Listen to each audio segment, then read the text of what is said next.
tied at 2-2 for first in the NFC East, and the Eagles, who many picked to win the division, are 1-3. Skip Bayless, this division completely up for grabs. Who is in control right now of the NFC East? Because I'm objective about my team as opposed to other people on this show. I'm going to just lay it on the line for both of you. Please do. You're a real New York Giants fan. Thank You're you. a faux New York Giants fan. Whatever. But that's okay. Steelers fan, yeah. Okay. Connecticut, Oklahoma City. Y'all have no credibility. I ain't worried about Okay, you. I'm going to give you New York Giants today. And I'm going to tell you, your team is about to jump out to a commanding lead in the NFC East, because your team has won 2 straight games, won it obviously at Buffalo yesterday very impressively, and you are about to beat San Francisco. You're about to go to Philly and win. You're going to beat my Cowboys at home. You're going to go to New Orleans and win, and you go to Tampa Bay and win. And you're going to open up at 7-2, a 3 or whatever it'll be, 3 or 4 game lead over the rest of the field in the NFC East. My Cowboys, I'm sorry, I'm just going to be honest about it. They're about to lose to Tom Brady. They're about to lose at the Giants. They're about to lose to the Seahawks at home. And I think, because the Eagles do owe them one now, I think they'll lose to the Eagles, who always play well at Jerry World. Obviously, the Eagles owe them, the Seahawks owe them from last year, and the Giants owe them from opening night, a game the Giants should have won and couldn't close that deal. That was an accident waiting to happen for Eli. So my point is, my Cowboys are about to plummet to 2-6. Can they climb out of that hole if Romo comes back all the way down the schedule for the Dolphins game? I just don't know, because I think they're going to wind up 3-6 going to the Dolphins. And then I don't know what's going to happen from there. Your Giants are going to have such a commanding lead. Could they go 3-3 down the stretch as my Cowboys win their last 7? Because that's what it's going to take to catch the Giants. Skip Bayless, I'd love to disagree with you. Actually, I'm lying. I wouldn't at all. I'd love to agree with you, and I do. Because I think that the Giants could have the potential to run away with this division, not just for all the things that you mentioned, even though you left out the fact that they got the worst passing defense in the NFL right now. They got to address that, because they rank 32nd in yards allowed in the passing game. And the fewest sacks in the NFL, exactly. 5. So the combination of you not getting to the quarterback, combined with some holes in your secondary, I don't think leaves the Giants in a really strong position. But I will tell you this: one of the reasons, or 2 of the reasons I have, we can go to all 3. Philadelphia Eagles, I mean, let's face reality. They look like a shell of what they're supposed to be. There are 9 quarters out of the first, 14, 15 in the NFL that Chip Kelly has gone scoreless. His teams are going scoreless. I mean, it's just an absolute travesty right now. I think he's got like 3 points in the, outside of the New York Jets game. He got like 3 points in the first half. I mean, it makes no sense whatsoever. I don't know what the hell's going on in Philadelphia. He clearly made too many changes. He was doing things, trying to be the Lone Ranger and do things his way, and it's costing him right now. Let's look at that.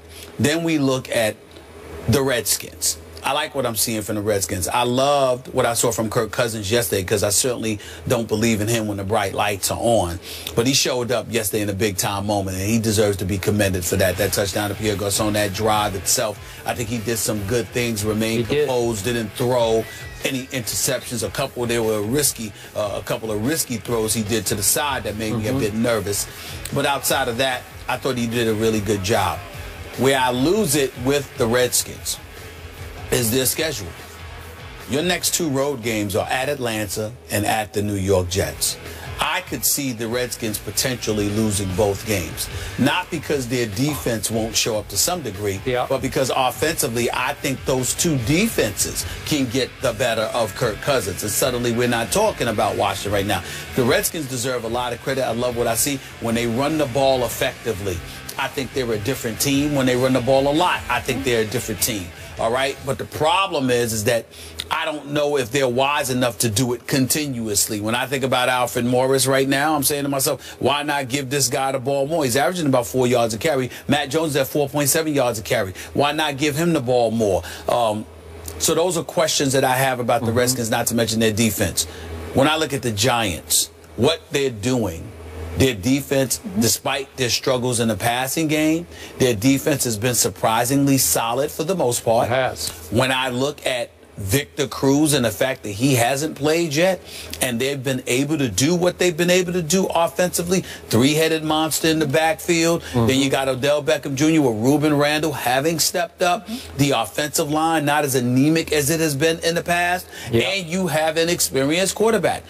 There's a lot of Dwayne people. Harris, a nice new piece. That's right. There's a lot of people. That's right. There's a lot of people that don't believe in Sam Bradford. The jury is still out on Kirk Cousins, even though you and I don't believe that's the case. We believe he's allergic to the bright lights. Okay? And of course, Brandon Whedon is their quarterback for the Dallas Cowboys, even though he did not play badly. But the point is, if I got to bet my money, this Eli Manning, who's Mr. Steady. I mean, this dude hasn't missed a start in practically a decade. He plays every game. He's there. He's all-reliable. And I think when you look at it from that perspective, you got to roll with the Giants right now as to them being the biggest threat to knocking off the Cowboys in the NFC East in terms of division champions. Do you agree with me they're about to take a commanding lead in the division? I think they'll continue to win. I would say so, because I think that the Redskins could potentially lose their next 2 games, and I definitely think that Dallas is going to lose to New England. So I don't want to say commanding, because the Giants started out 0-2, so they got some ground to make up. Plus they lost to Dallas along the way, so they have some ground to make up.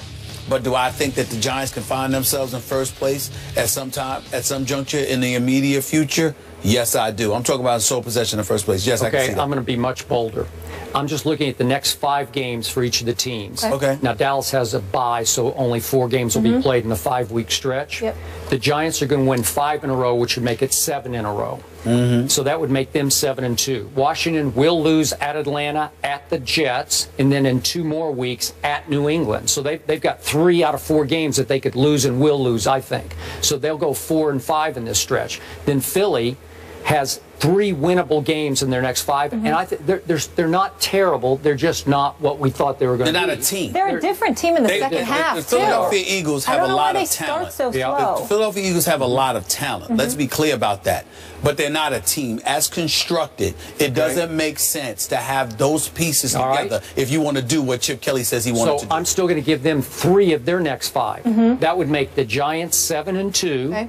Philly and Washington 4-5, and it would make my Cowboys 2-6.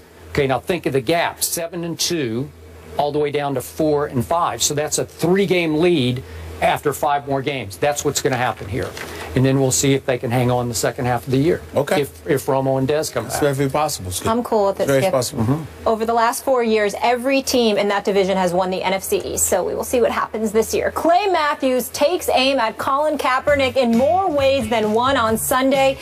Was it fair to call out San Fran's quarterback? We'll discuss that next. And we're here for your Monday motivation. Stephen A. is fired up to respond to Kevin Durant, and Skip has a strong response to his guy from Vandy beating the Raiders. Check out our Instagram page right now so you can see everything we're touching on at the desk today.